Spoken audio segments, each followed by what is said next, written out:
Welcome to another edition of Lab Rats. My name's Andy Walker. I'm Sean Carruthers. This is a show where we demystify technology. We explain all the new stuff that's coming out on the market that you might want to buy, or at least demystify the stuff you already have. And today is no exception.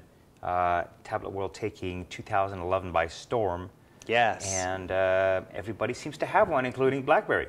BlackBerry has one. Including RIM. Including Research in Motion, Research in Motion, the company that makes the BlackBerry. Yeah, they have, it's been long rumored. People were talking about it last year. In fact, RIM was talking about it last year. Earlier last year than they should have for a product that just basically came out. Yeah. But it's out, and we're taking a look at it. Now, a lot of hype around this product because, of course, BlackBerry being sort of the also-ran kind of smartphone out there, and it's not even smart in some cases. Well, also ran in a way, but also the original smartphone in some ways. They were the ones that really brought this sort of category into the hands of a lot of people. I mean, people could say Palm was the original as well, but BlackBerry, I think, was the really popular one at the start. And people thought they were going to be the ones to really take this category, and then along came the iPhone. It was game over. So people were really looking to Research in Motion for what they would do here, because they were kind of lost in the wilderness on this. And arguably still might be, but we'll give you our opinion on the playbook, because there are some interesting features here that are worth noting. So, all right, so let's take a break. When we come back, we've got the BlackBerry PlayBook. Is it viable in the marketplace? Is it worth the hype? And does it compete properly with the other products on the marketplace? Today on Lab Rats. Well, welcome back to Lab Rats. So before we get started, let's have a quick message about our sponsor, hover.com. These guys are the company that makes domain registration easy. So if you want a web address of some sort for your website, if you want your own personalized email, these guys are where to go. They are easy to use, have a great interface, they're affordable, they have amazing, amazing customer service. Like if you talk to any of the guys over there, you pick up the phone and call them, they're going to help you out. You're going to love how they support you in what you want. So we highly recommend them. We both are customers ourselves. I call them 6 times a day. Do you? Yeah, just to say hi. Yeah. I should probably stop doing that so people can get through. You probably should, because otherwise they're going to have to go back to their on-hold policy, which is they're trying to avoid, Sean. Okay, I'll stop calling. We want these guys out there to call and not to you. I'll only call them when they have problems, but I generally don't. Yeah, and that won't take up very much time because they get to the bottom of the problems quickly. Yeah, hey, Sean, I gotta go. No, seriously, I don't care about your cat. Gotta go. That's right. They'll allow, if you have a cat, you can actually talk to them about the cat too. But anyway, they're great guys. Zip on over, get your domain over there. We're going to give you this coupon code right here to try them out, 10% off. To either you can get personalized email, you can get your own domain, or any of the other services that they offer. So from our heart to yours, a gift, and please use it because we really, really love them a lot. Okay, let's get on with the playbook. Push play.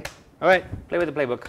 All right, so we have right here our playbook. There it is. Now, this is really, I guess it's a tablet, yeah, consumers can buy it, sure, but really it's an enterprise product, isn't it? It is an enterprise company's idea of what a tablet computer should be. Right, so BlackBerry really sort of known for their, RIM known for their BlackBerry, which is largely being carried by companies. Yeah. You cannot go wrong if you're an IT manager and you're using the BlackBerry as your primary messaging device. Yeah.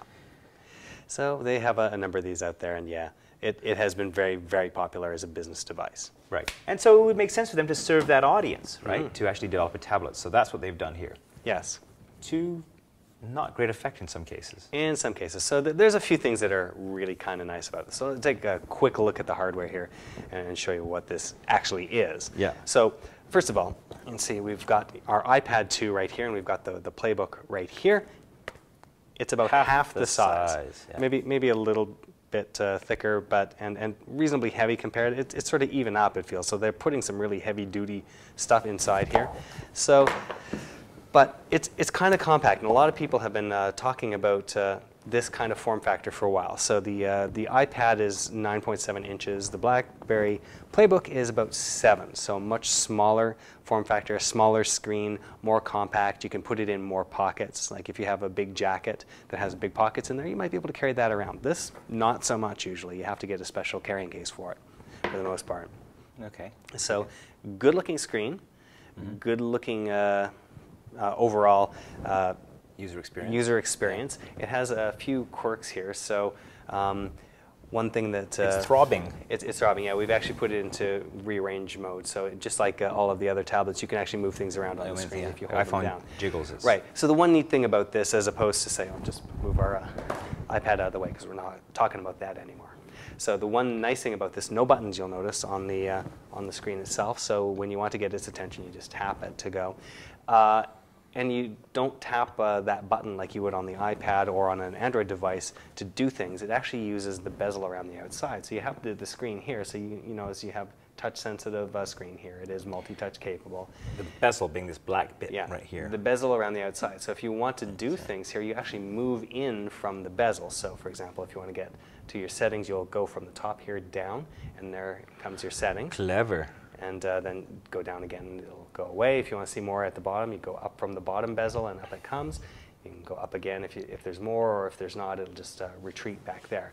So you can open up apps as you normally would, open up pictures here, and here we have our pictures.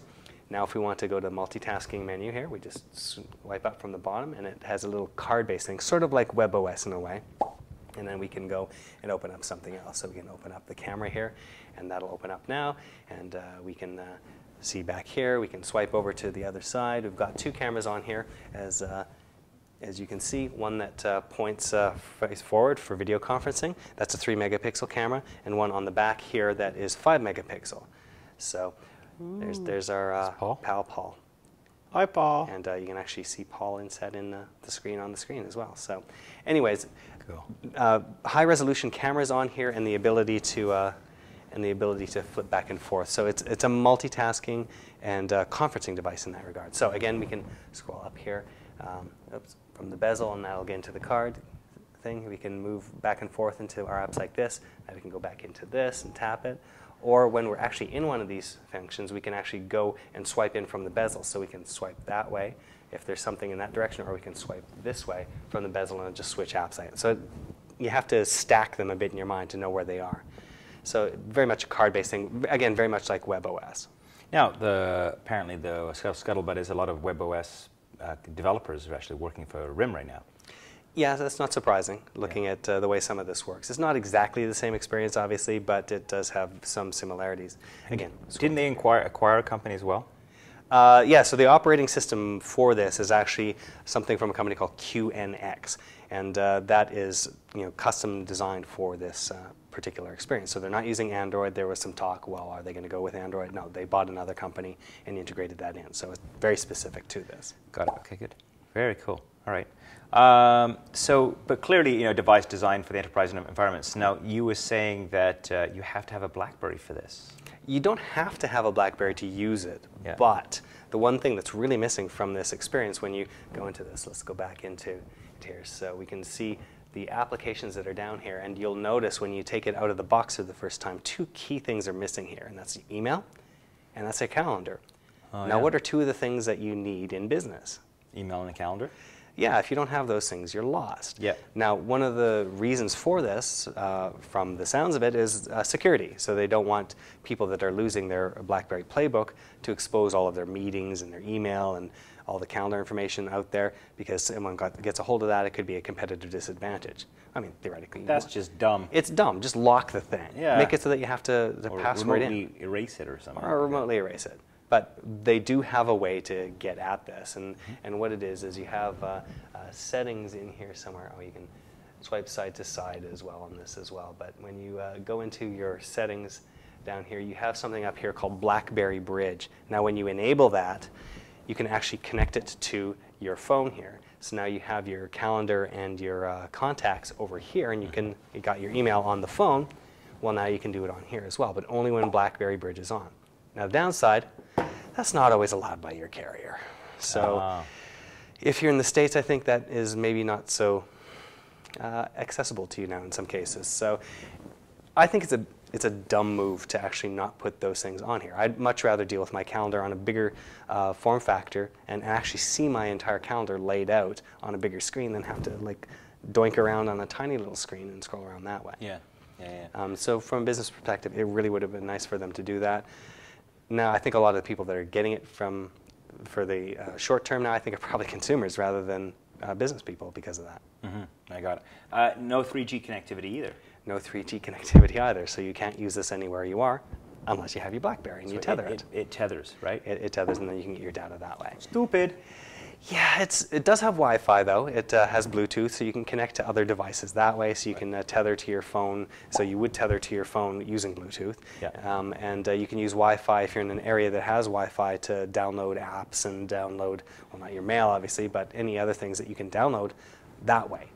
But again, the lack of the 3G option, even as an option, is kind of mystifying in some ways, because this is what BlackBerry and Research Motion's strength has been.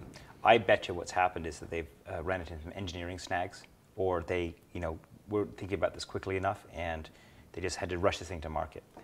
Possibly. Next generation, I bet you'll see a fix to that. Yeah, there's already been talk about the next generation integrating some of these features in there. It's sort of like, the beforehand, the iPhone and the Windows Phone 7, for that matter, didn't have cut and paste on the first generations of those products. Oopsie. But they added them in, right, as soon as they had the technology to do so. So yeah. I think maybe you're right, someone was just saying in the back room, we got to get this out now. But it doesn't have the calendar or any of this stuff. Just get it out. Pair it with the BlackBerry phone first, and then we'll figure that out later. Because I think that was their thinking. A lot of the people that would buy this anyways, because it's an enterprise-level tablet, already have the BlackBerry. So once it's paired, does the mail then appear? Yeah, it will appear on your screen here. So you do have access to it then on the full screen. Yeah. But there's no native app that allows you to do it independently. Not yet. Right. I don't know. Kind of dumb. One of the other features, though, apparently is HDMI out. HDMI out, yes. HDMI, of course, being a connector technology for high-definition television. Yeah. So that's kind of cool. I mean, I think in terms of presentations and stuff, that makes a lot of sense. Right. Yeah, so we have 3 connectors on the bottom here. So we've got a dock connector here. So if you have a charging dock or something for presentations, you can connect it there. We've got the USB connector for connecting to another computer or the charger. And then we've got the mini HDMI here that allows you to connect directly to the television. Mm-hmm. So, and again, because it's really aimed at the corporate enterprise market, one of the things you're going to do is make presentations. And you will want to do it on a big screen. So Apple and the iPad has a method of getting it out from your iPad to the big screen. This does as well, right. Except it's a standard method using HDMI. Right. Okay. Multitasking? Multitasking. It's got full multitasking. Now, of course, some of the apps will fire down, but so let me just show you one thing here. I'll just set up a video. Okay, so we'll get this one video playing. Okay, so we got that.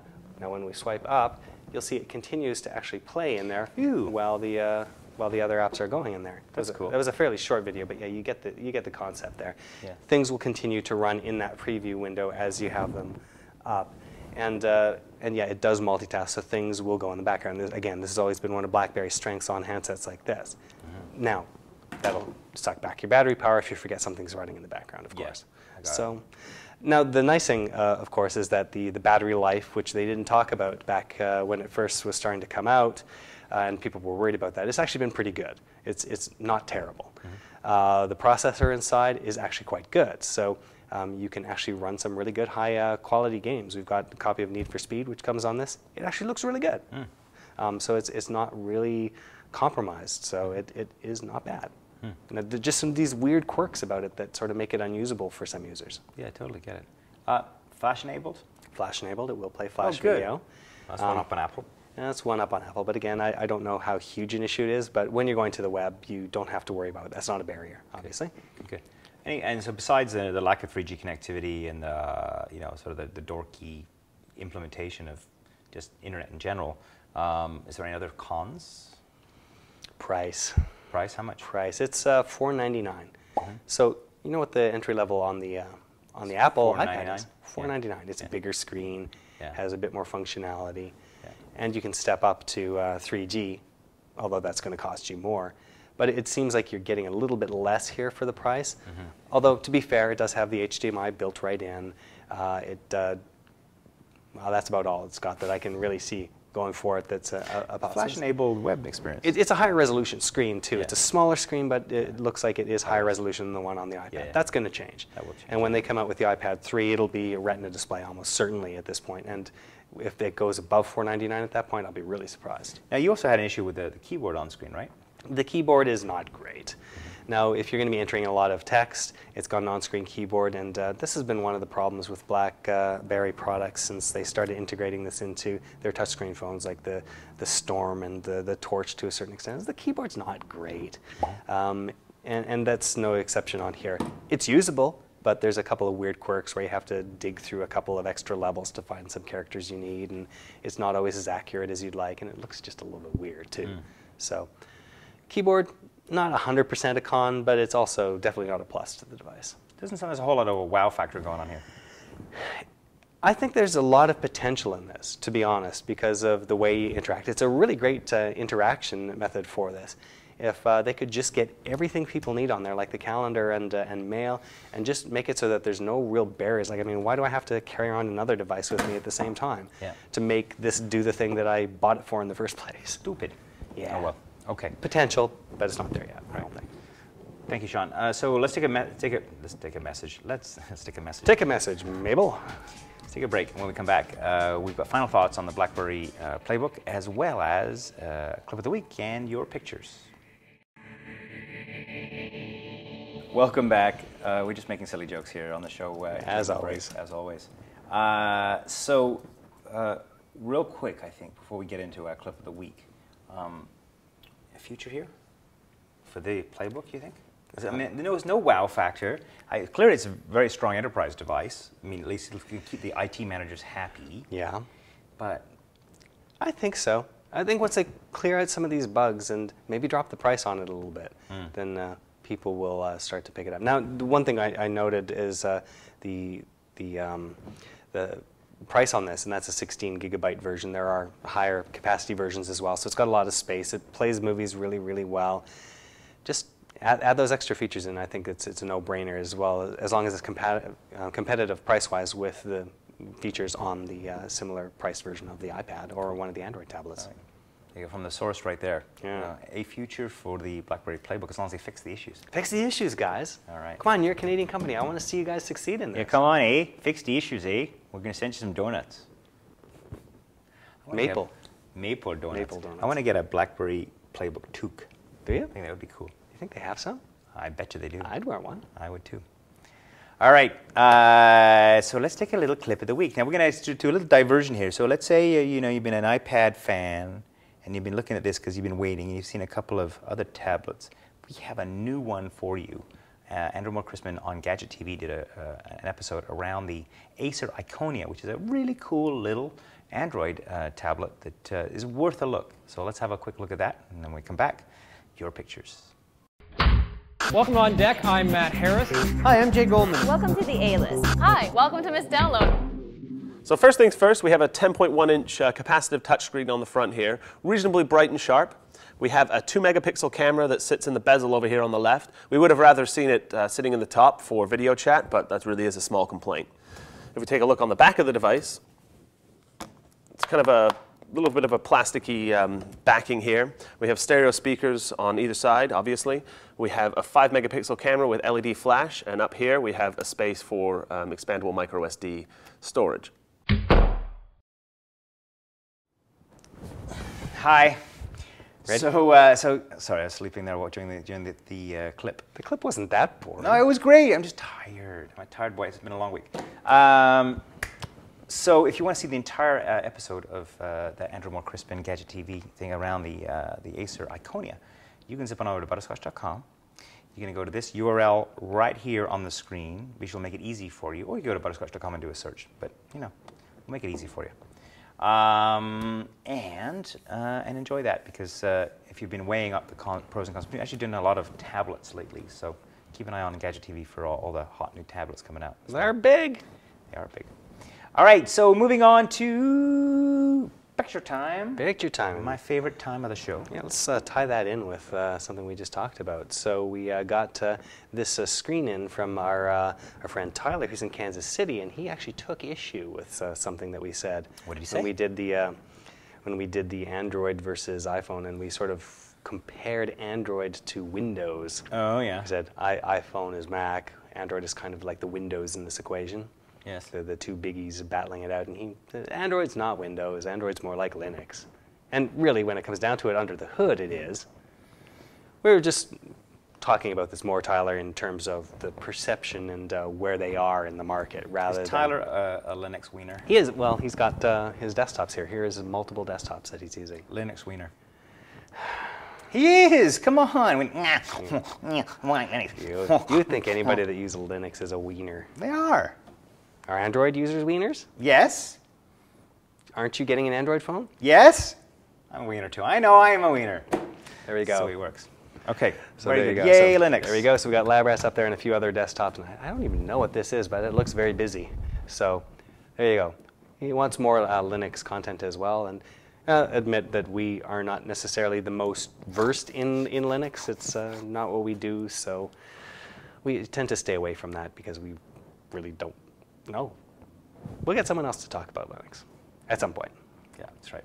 So anyways. We keep pretending that we're going to do it, and we never do it. So I've given up. No, I like Linux fine. No, you don't. You're a liar. I'm just not smart enough to understand Linux. So right. Next up, we have from wieners to cats. This is more like it. From Linux to cats. We like cats. There we go. So this is We're very simple that way. This is from Harry, who's in Reading, Pennsylvania. Harry? Harry. He's Harry because he's got 4 cats. 5 cats. 5 cats. And his cats all have names here. He's told us where he is, who he is. Yay. I'm assuming this is Harry's knees here, and his hand holding out treats, and the names of all the cats. You want to know the Let's cats' do names? it. So from left to right. Linux. Spawn. Android. No. Sorry. Spawn. Spawn. Spawn. Yes. Toki. Toki. Empress. Empress. Scampers. Scampers. Scampers there. Yes. And the last one who's eating treats right now? Captain Spaulding. Are you serious? Captain Spaulding. That's hilarious. There you go. So you go, Captain Spaulding, come in for dinner. Yes, I'm going to call my next cat Lieutenant Mathers or something like that. I'm sure there's a story behind that. I'm sure which there is. we did not get. I love, this is the very first picture we've ever had where there's been 5 cats in it. Does it look like he's wearing fatigues there? He does. I don't know. Maybe that cat's named after one of his commanding officers or something. I don't know. Captain Spaulding. Could be, could be in the military. Yeah, so Harry, tell us why Captain Spaulding. Yeah, why Captain Spaulding? Maybe he plays tennis. Maybe. I don't know. Fascinating. Best picture ever. Love that picture. That's great. Thank you so much. Who's it? Harry. Harry. Harry and his 5 cats. Yes, Love including Captain Spaulding. Now, if you would like to send your pictures to us and have it be the bestest picture ever, better than Harry's picture, you can email it to My cat's name is Corporal Punishment at labrats.tv. Yeah, or more simply, Feedback at labrats.tv. True. Very true. All right. Well, thank you for tuning in this week, for pushing play. It'd be foolish for us to be here making up ridiculous email address names if you weren't out there going, I'm going to send my pictures in and see if I can get Sean to say something silly about it. And, maybe those guys can show pictures of my 6 cats, which is better than the last guy. Yeah, send us your 6 cats, yeah. That'd be good. All right. Especially if one of them is called Rear Admiral Dookie. Dookie. No, that's just disgusting. All right. My name's Andy Walker. I'm Sean Carruthers. And that's 5 cats. We'll see you next time. Are you ready?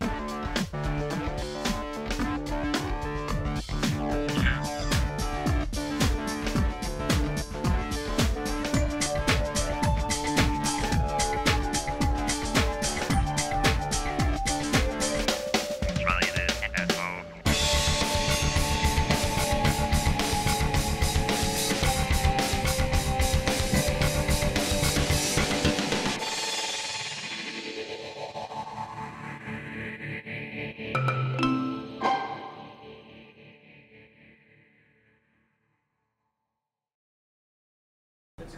Whoa, whoa, has this been up there like that for the entire time?